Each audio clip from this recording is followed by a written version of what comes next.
有请主持人赵川。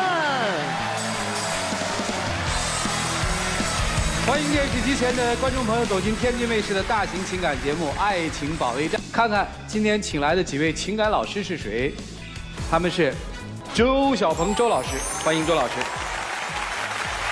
松鼠 AI 1对1的董事长厉浩洋厉总，欢迎厉总；著名节目主持人莎娜老师，欢迎莎娜老师；新媒体人松南老师，欢迎松南老师啊。来了解一下今天第一对嘉宾的基本情况，各位请看。他总是不顾及我的感受，和他在一起，我感觉自己像个外人。我对他真的特别的好，一直把他当作一家人。他总是在他有麻烦的时候说我们是一家人，我有麻烦，他却对我不管不顾。我真的很想和他在一起过完后半生，可他总是想很多，觉得我不在乎他。让我们有请这对情侣，有请。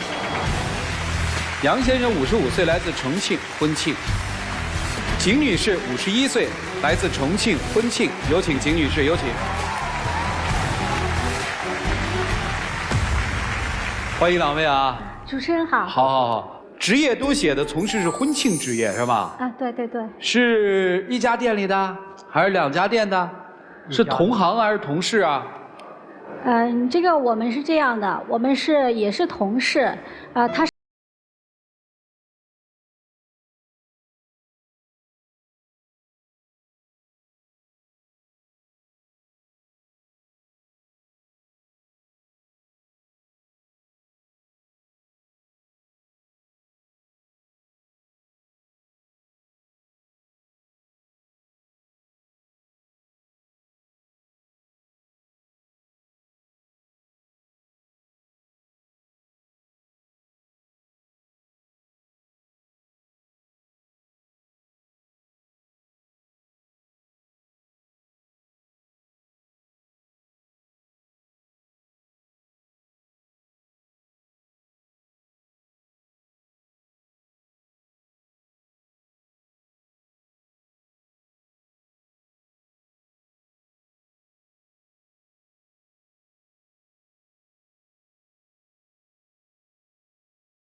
进来一家人的义务，但是却享受不到一家人的权利。我的妈呀，您这全是法律用词哈！咱生活化一点，您尽了什么义务，享受不到什么权利？比如说他妈妈生病了哈，我就是床前床后的伺候他妈妈，照顾他妈妈，没有一句怨言，就是这样的。但是呢，说实在话，他不太尊重我，不太在乎我的感受。怎么不在乎呢？怎么不尊重呢？就是有一次吧，我在逛街的时候遇见那个房地产开盘嘛哈，然后我就觉得那个地段呐房价呀户型都比较不错哈，儿子嘛就是说我想现在大一了哈，买一套房子以后呢谈女朋友啊也要方便一点嘛哈。我回来我就跟他商量嘛，我就说咱们就想想办法挤一挤，能不能付一个首付就月供哈。谁月供啊？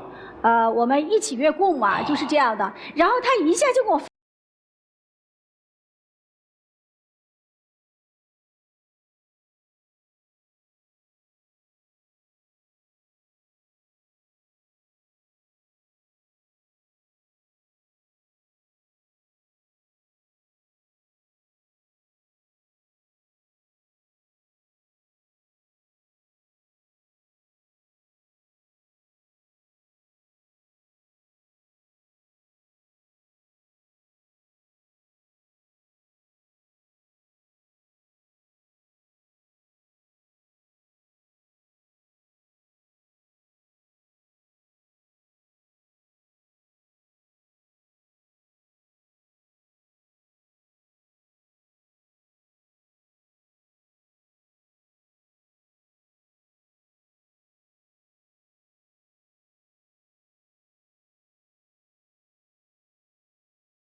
事情，你说让我怎么想？哦，当时是恁个的，由于我那个女儿呢，她要做生意，差钱这个时候啷个办？借钱不好借，我都考虑到这个问题。娃儿又那么急，要用钱，好，我只好就把车子卖了。可是这车不是你们俩共同出资买的吗？是，那个事情，但是我心想的话，马上找他商量，可能应不到急，所以我就自己做了主。但是那个事情我肯定要跟他说，下来要解释清楚是啷个原因把车子卖了。那你没解释呀？他就是没有解释，你知道吧？他如果当时这样说的话，我肯定也不是那种无理取闹的人，我肯定也会同意的。到时候我们还可以跟女儿参谋，还好一点，是不是啊？就是没问题的事儿。但是你这样说的话，根本就不在乎我的感受。后来还有很多事情，他说什么钱是他的，他想怎么样用就怎么样用。那个时候是因为我情绪来了，因为是你冒火了，所以我呀也冒火了，说了不该说的话。你说了不该说的话，你那个朋友要借你的钱，当时我就知道那个朋友人品不太好，跟他借一点钱，我当时就跟他说了，他也没说什么。结果后来有一次，我跟儿子嘛打生活费，我就发现我说怎么少了3000块钱，我就问他这是怎么回事儿。那个时候，那个事情呢，我要解释一下，因为当时我那个朋友确实他妈生病了，急需用钱也是。作为朋友来讲，那个时候朋友有困难了哈，我就想办法把那3000块钱借跟他了。但是那钱还没有啊。他说了，他在他经济宽松的时候还给我，也没说不还。我跟你说，我当时我就打了一个电话，问了旁边的朋友，我就问他，我说这个人他妈是不是生病了？他妈根本就没有生病，他就是想借你这几千块钱借回去就不还了，你知道吧？现在差不多3、4个月过去了，根本就没有风声说他要还你这个钱。他当时还跟我说，这是我的钱，我想怎么样支付就是怎么样支付的。行，我想问一句啊，你们俩现在是不是经济已经合流了？我们俩是合在一起的，经济是这样的。然后谁挣得多一些呢？这个怎么说呢？他那个呢，因为是婚庆公司哈，就说生意好呢就多一点，生意不好呢又差一点。你们俩谈了多久恋爱？我们俩18年在一起的，就说合在一起的。合在一起开始到现在，这个账户谁放的多一些呀？反正。他比如说挣得多，他就放得多一些；挣得少就放得少一些吧。你别绕乎我们呀！你们俩谁放得多呀？按照这样说呢，因为我说实在话，可能是他放得多一些。对，那您直接回答不就行了吗？但是不管他放的多与少，这是我们共同的，是一个心意。对。所以说，您就理解他这个钱只要进了共同账户了，其实就应该商量。对吧？对呀，就是应该这样商量的。就是说，如果他要一部分钱进了共同账户，一部分钱拿在自己的手里，你也不介意，是吧？我觉得他有一点零花钱也可以。也可以啊。对。那这个18年开始经济合流之后，您手里有私房钱吗？我没得私房钱的，实际上都是透明账。都是透明账啊，1分钱都没有啊。是啊，主持人。这也说不过去，这个说不过去，300-500是有的，平时急用的钱是有的。其实说实在话，他的私房钱可能是也不多。我就是问问您心里的不愉快，您接着说。他对朋友是特别的好我跟他在一起之前吧，我就是觉得他这个人特别好，对朋友好，所以说才选择跟他在一起的。他对所有的朋友都很好，然后喜欢隔三差五的请几个朋友到家里来，又抽烟又喝酒的，搞得家里面乌烟瘴气的。说实在话，我这个人吧，比较爱干净，喜欢私人的空间。但是呢，当时呢，我觉得男人吧也要面子，朋友在的时候呢，我也不会骂他怎么样然后我就反正忍着了，我也把这些收拾了什么的这些。主持人，这个事情我要解释一下。的确，我那些朋友都是从小耍到大的，经常在我家里面来耍。我突然跟你在一起了过后，如果拒绝他们来耍，别个就有看法，对不对嘛？对。所以这个事情呢，我也希望他谅解。的确来了过后屋头可能整得有点脏发小来家几10年，跟你好了不让来，这说不过去啊。所以就来家里嘛，人解释的也没毛病。他是没毛病，但是他的朋友来就可以来，我的朋友来就不能来。这是为什么？是那个的，他的一个远方朋友来到了我们那个区县啊，他来了，他也告诉我了，我说他既然是个女的哈，那么你接待比较方便，至于来到屋头来与不来都没得关系的。但是你负责接待就是了，他就生气了，都冒火了。但是当时你不是这样跟我说的呀，你这是现在在给我解释。当时你跟我说的，你们自己出去吧，自己吃。我就想，人家从那么远的地方来，是不是没见过他？我就带到家里来吃吃饭，就是说尽个地主之谊，然后顺便认识他一下。他根本不给我解释，就说你们出去吃吧，就这样的。然后我就跟他吵起来了嘛，我说你的朋友就可以来，我的朋友怎么不能来？你这吵什么架呀？你说人家不就是为了来看你这老头长什么样的吗？不是，他没解释，就说你们出去吃。你听这解释，你跟他直接说不就完了吗？他没解释啊，永远都是这样不解释，反正就是直接说不行。他还说房子是他的，他想请谁来就请谁来。那我这样还在你那里干什么？因为你刺激了我，说老实话，你先爆火，我有时说的话可能就不好听。那你从来不跟我解释清楚啊，说话说半截儿，就是这样的。是。然后每次我们出去吃饭吧，我们请客无所谓哈。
到这个地方来呢，就是想听听专家们的意见，就是这样的。我帮您问问啊。啊。这个以后怎么打算呀？我的确，我是喜欢他的啊，我是在乎他的哦，想他跟我在一起，结婚，完成我妈的心愿和我的心愿。哦，什么时候结婚呢？您打算？我打算嘛，也就是在今年的年底嘛。哦，这个结婚怎么个结法呢？这个结婚就是一起到民政局哦办结婚证啊，就办个结婚证就完了。如果是哪儿呢？日子怎么过？俩孩子怎么安排呀？我说嘛，反正就是说，可能我们生意要好一点了嘛，有积攒的钱了，就可以办这个结婚的喜了，我们就可以名正言顺的在一起过日子了。娃娃该负担我们共同负担，不管是哪个有困难哈，是他的孩子也好，我的孩子也好，我们共同负担，共同承担起抚养子女的义务。哦，您那子女不用抚养了，28岁成人成年了。是娃儿也有困难的时候噻，那么在娃儿需要我们站出来的时候，我们肯定是义不容辞的，因为自己的娃娃嘛。不，您净说大话和空话，您就说你具体怎么做呀？日子怎么过呀？首先第一点，我要尊重对方。那你尊重他吗？有些事情呢，可能也是因为我没有考虑那么多哈。名义上是尊重了他，实际上是没有尊重他。啊，你知道有啥子有啥子事情没跟他商量。您其实心里有谱得很，对不对？也车卖了，只是说我车卖了，车卖了那个事也是那个人家那50%的股份给人还回来没有啊？这个如果是就是说他要求我要还的话，这还要求吗？要求你还，你会还是吗？我把他当作一家人了，比如说，要求你还，你会还吗？我会还，会还是吧？一定会还。哎，说明你手里还有私房钱啊，没有交实底啊。这大概就是为什么景女士会有这种担心呢？对呀，就是我老觉得你对我留了一手，对吧？所以您感觉到了他是在留一手，虽然先生不承认，其实话里话外、行事风格，我们都看得很清楚。您就是留了一手对他。反正作为我来讲的话，您跟他再婚，您最大的担心是什么？我没得啥子担心的，真的，我是咱开诚布公的说，没什么担心的，你留一手干嘛？就等于你们什么都没干，先变卖了共同财产，把它换成了现金，对吧？你不管什么理由嘛，你没有告知人家呀。其实主持人，他当时如果跟我说，你别给他解围，我就想问他，那个事情哈，的确，如果是我留了一手的话，我不承认那是事实，因为当时就说卖了车个后，我是说在您的心里现在有一些小算盘，不是说您一定对钱就怎么样了，您还是有您自己的打算，你没有跟他公开谈，啊，在您的心里是怎么规划两个人的未来的呀？其实说实在话哈，我们都是50多岁的人了哈，也不需要什么轰轰烈烈的爱情，是不是？还是需要的。不，都是实实在在的生活。轰轰烈烈的爱情那是不现实的，因为前一段婚姻的不幸，我希望找一个可靠，我需要他帮助的时候能够走到我的身边，来支持我，然后我们平平安安的过完后半生，是这样的。我其他都没有什么想法。啊，这个合适吗？反正如果他不尊重我，那些毛病不改的话，我觉得不合适。您用的一个词儿是尊重，实际就是在内心觉得跟他不踏实，对不对？就是有一点。也说不上来，就觉得哪儿不对，对吗？但是你说不踏实吧，以前吧，他在生活上啊，有些地方还是挺照顾我。像比如说我的肠胃不好哈，喜欢吃清淡的，他的口味特别重。然后他喜欢做饭嘛，我们家做饭就是他做，然后他就是做2份，每天重口味的1份，清淡的1份，对我还是挺不错的。看到这一点呢，我就觉得还是有点犹豫，就是这样。所以一个男人能管住女人的胃，也还是挺有魅力的。事儿就摆在这儿了，这个之间有误会，有自己心里的小九九，有各自的打算。人如果说一点各自的打算都没有，反而不对了。现在恰恰是双方都不能把各自的打算非常公开的摊在桌面上来说，就导致了女生觉得不安全、不牢靠，男生就觉得说，你看你挑我的刺儿，你不是那么信任我，心里也不舒服，对不对？我相信老师们可能会换个角度帮你们思考思考，好吗？让我们一起进入丘比特问卷。哎呀，小鹏老师啊，重庆老乡，重庆老乡。哦。啊，人是一家人，钱不是一家人。这句话能听懂了吧？真的，我听到现在我就觉得你们人都是。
儿子，您认为呢？永远不可能是您的儿子，所以您不想在他的儿子那儿花1分钱。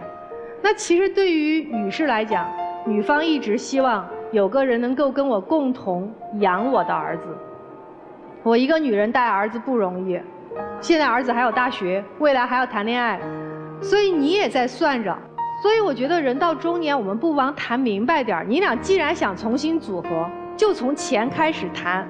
该怎么分怎么分，工资怎么给孩子，怎么给你们两个，算明白了，你俩才真的能走到一起。钱算不明白，你俩就是各自糊弄，各自打小算盘。你俩好好谈谈感情吧。好，谢谢周老师。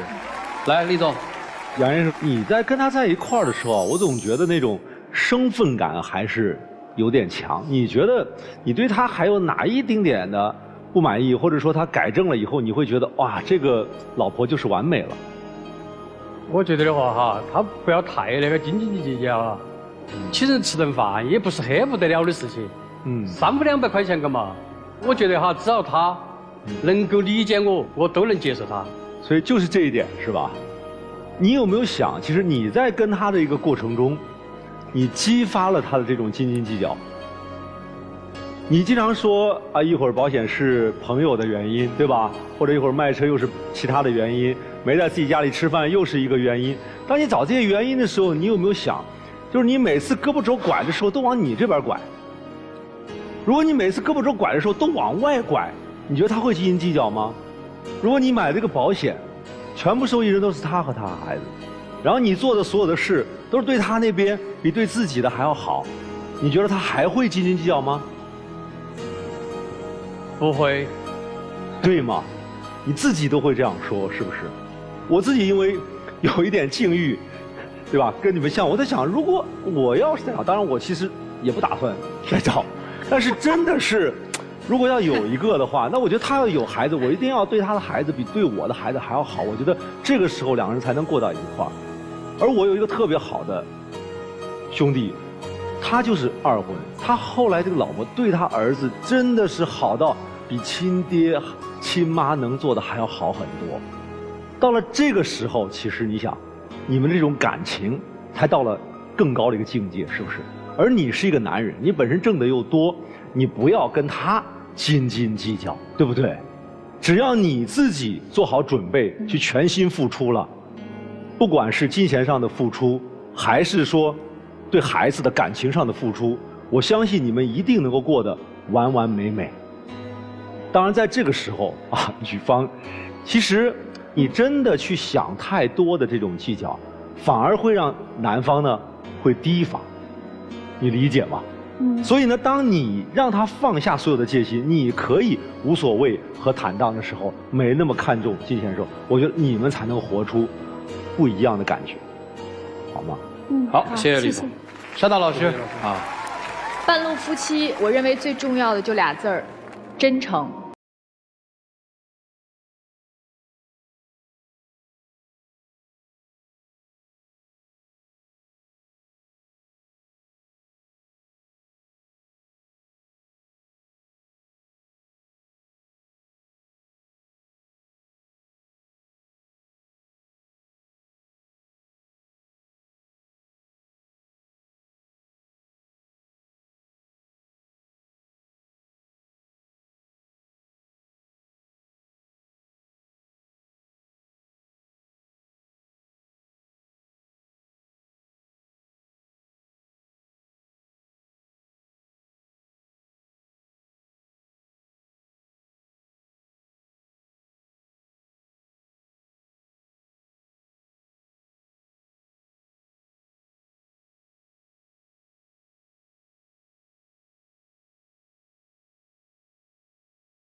在今后的日子当中，你能够再大气一点，实际上从我内心来讲，我还是喜欢你的。如果是你跟我在一起，也了却了我妈妈的心愿和我的心愿，因为我妈妈在最困难的时候，确实也伺候了她，应有了她，所以那个事情，作为我来讲，我也心存感激。我们在一起的那个时间里面，我有过欢乐，有过很多值得回忆的事儿，所以我希望同你一起结婚，把这个后半辈子，把那个日子走完。其实说实在话，如果你能够多在乎我一点的感受，可能也不会走到今天那个地步。时间到，又说了一堆虚话呀，一点实在东西都不掏。您的嘴可真贱。谢谢两位，请回。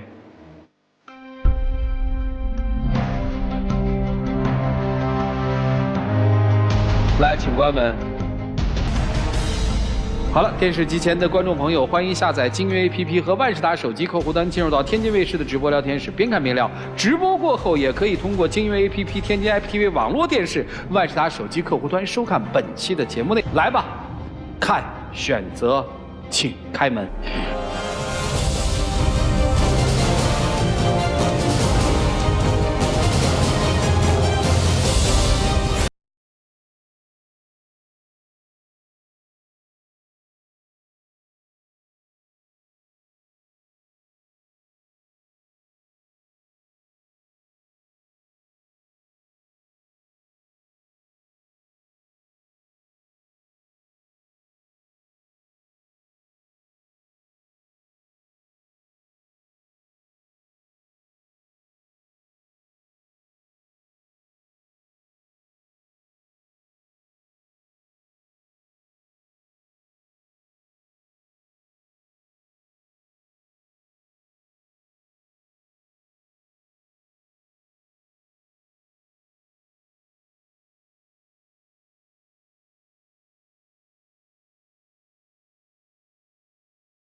有网友提问说，我和老公刚新婚1年，现在呢，他非要让他的爸妈从老家过来跟我们一起住，说是为了以后照顾孩子。现在呢，让二老提前过来适应一下。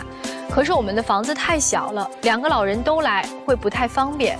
我跟他商量，只让他妈妈过来，但是他不同意。我觉得我都妥协了，他还这么不懂事儿。我们俩现在因为这个都快吵到离婚了。我该怎么解决眼下的问题？提前适应，完全呢可以怀上孩子以后再让二老过来适应这里的生活。所以我觉得照顾孩子事小，先生想要尽孝的心是大。所以看看跟先生商量一下，有没有其他的可以让他尽孝的办法。我想如果这样良好的沟通，明白先生到底想要表达的是什么，可能问题就没有这么棘手了。